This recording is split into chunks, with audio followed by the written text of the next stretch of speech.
Zookeeper. If your back is breaking, it's because you've let too many monkeys ride it. Gave them all carte blanche over your mental, and now you've lost control. They've mated and multiplied. Every which way you turn, a different monkey is tearing you down, victimizing you. And you scream at them to get off your paper-thin vertebrae, to let you have a moment's peace. But they've come in droves, and their screams are louder. They drown out your pleas, heckle you even, hard, until you finally just say, take everything, my sanity, my health, my will to live, my last breath, because I can't control you. You have won. You wouldn't willingly let a burglar in to clean out your home, so why do you let the monkeys rob you of your spirit? Why won't you fight to protect your physical temple? Does your home have more value?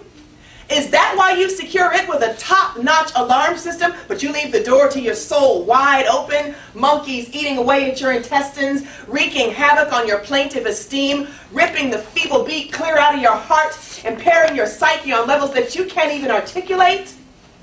Where's the deadbolt for that entrance? Why aren't you going out of your way to see that your emotions are properly policed to ensure their safety? Why isn't that important to you? I want that to be important to you. It needs to be.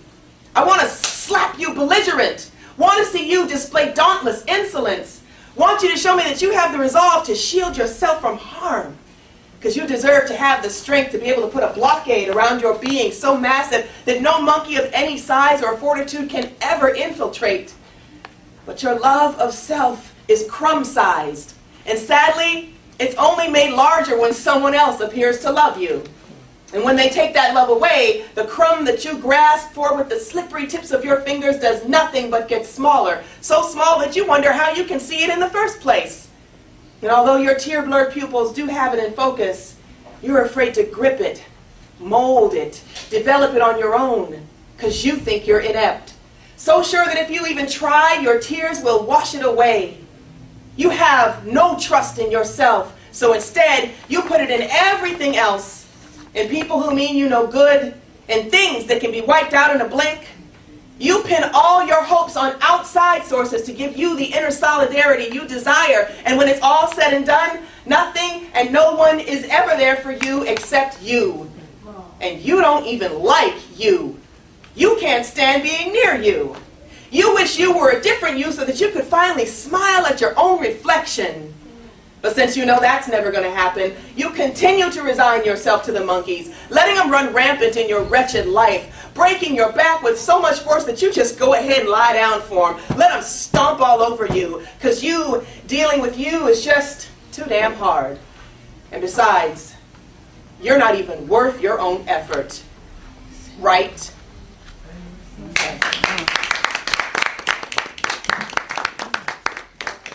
Okay.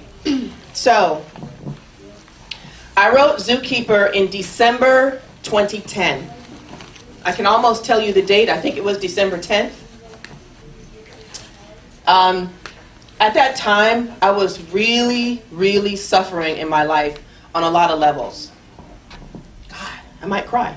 And this particular day, I was so down, like way down, like under the ground down, to where I was like, how am I going to make it through the day? And so one of the things I've learned in my journey is that when you feel that bad, it's time to go and reach out to someone else. Preferably someone else who you know is struggling, but anybody, but just to take yourself out of your own misery. And so this particular day, I knew that if I didn't go and reach out to somebody, it was going to be a really big problem. And it was early in the day too, and I knew like I had to make a change. So there is a woman who had a cafe down the street from where I lived. And she sold homemade ice cream. And I love ice cream, and so I was always in her shop. And we started talking. We got to know each other. So I used to go and see her and buy ice cream, and we would stand and talk for a long time. So I knew through our talks that she was having serious issues. So the day that I was finding myself wondering how I was going to get through the day, I thought, who am I going to call? Who who can I reach out to? Because I have to talk to somebody besides, like I can't stay in this state of mind all day. Who do I know that maybe is having some problems? And I thought, oh, I'll go see her. I won't say her name. I said, I'll go see my friend. Go see how she's doing. So I walked down to her ice cream store. And I go in and I said, hey, how are you? I didn't tell her why I was there. I just, went and got my ice cream and I said, how you doing? She proceeds to tell me that she doesn't even know how she made it to work that day because the night before, this was a Monday, the night before, she felt so bad that she wanted to kill herself. And so when she said that, I was like stunned. But then she took it another step further and said, I not only wanted to kill myself, but I saw myself doing it and I felt good about it. Marinate on that for a second. Somebody looks you in your face and says, last night I wanted to kill myself. And I not only saw myself doing it, but I felt good about it. Now, my suffering was deep. I thought my suffering was really, really deep. But when she said that, I realized I didn't know any suffering. Because I was like, how am I going to get through the day? But I didn't mean I'm going to take my life. I meant, how am I going to get through the day, like, and not be crying all day, or, something like that. But this person thought about killing herself, and she felt good about that. And she said, I don't even really know how I made it through the night and why I got up this morning, but I did. And so in that moment, I thought, see, this is exactly why you have to reach out to people especially when you're suffering, because somebody's suffering more than you. Yeah. Somebody is suffering more than you. And if you don't take yourself out of your own stuff and take the time to call someone and say, hey, how you doing? You will never know. And you'll think like you're the only one and my stuff is so deep. Not that your stuff is insignificant, but I'm just saying this person almost didn't make it to the next day. I was just having a really hard time. So I stood with her. I bought ice cream and it was really slow that day, and I stood there for 3 hours with her. And we talked. I mean, I knew what her problem was. It wasn't like, oh no, what do you mean you wanted to kill yourself? I knew what her problems were because we had been talking about it for months. But it had gotten to that level for her. So I stood there for 3 hours and encouraged her. We talked, we laughed. That was important that we laughed, because to laugh when the night before you want to take your life is huge. Yeah. So, I mean, there were so many levels to why it was important that I was there.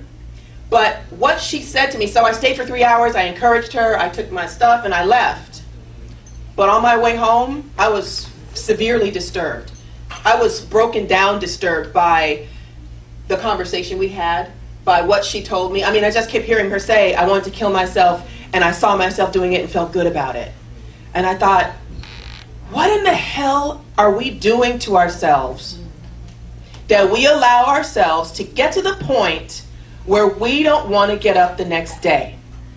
And because I knew what her struggles were, part of why I was so disturbed is because I knew what she was dealing with could be dealt with in a way other than suicide. I mean, pretty much everything can, but especially what she was dealing with, but she didn't have the fortitude yet.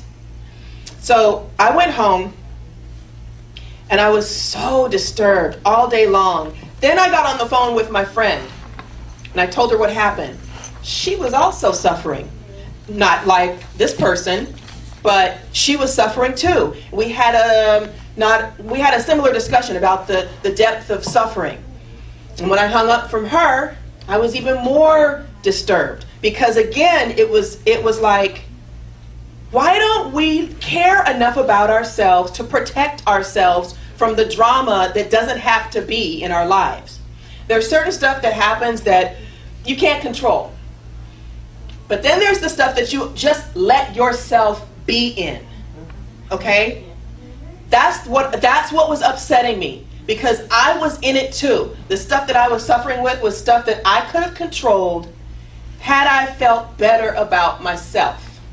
So, that night, in all my being disturbed and all of my frustration about why don't we treat ourselves better, why don't we care enough about ourselves to take care of ourselves emotionally and physically, that poem spilled out of me.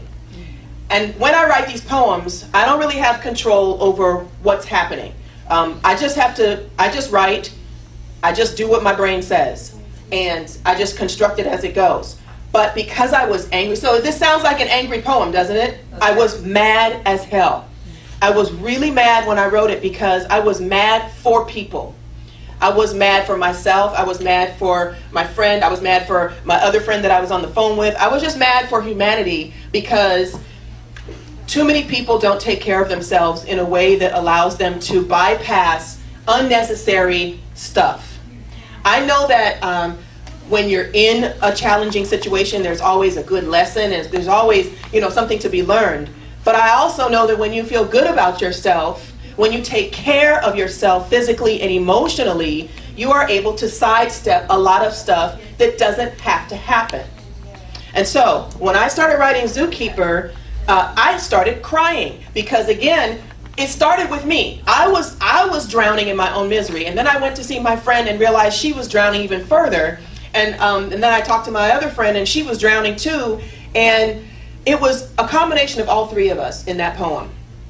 But then it turned into something for everybody who is not loving themselves on the proper level.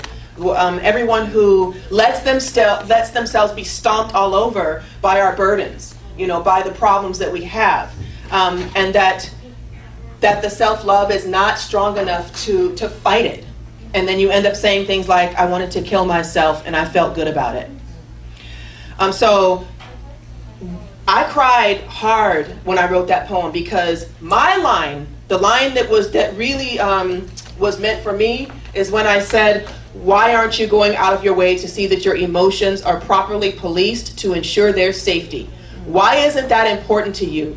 I want that to be important to you. It needs to be. That was talking to myself, because that was a huge part of what was wrong with me at that time, is I was not protecting myself in certain situations, and I had to ask myself, why am I not important enough to shield myself from this mess? So this poem is really crucial because it started off being about her, but then it turned into me, and then it turned into everybody.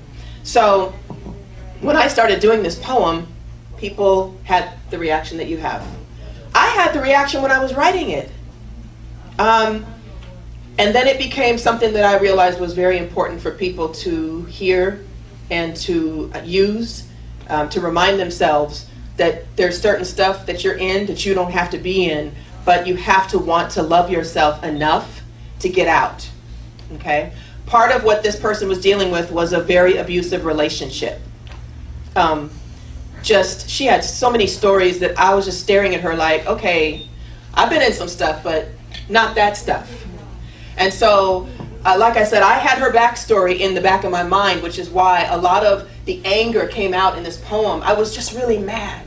So, what I want to ask you to do right now, with the copy of the poem that you have, and with your worksheet, is to take maybe 10 or 15 minutes, probably 10, to go ahead and answer the questions on the worksheet. Now, this is an open discussion. After you guys do your worksheet, it really only works with crowd participation. I do understand that, we're talking about personal stuff.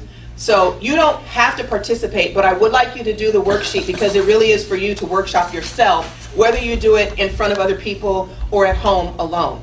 I do hope that some of you at least participate in the crowd discussion because it can really help you to talk about certain stuff. You can be as open or as, not open as you want, but it really helps if the crowd does participate. So go ahead, take about 10 minutes. That means you too, doctor. You there? Okay.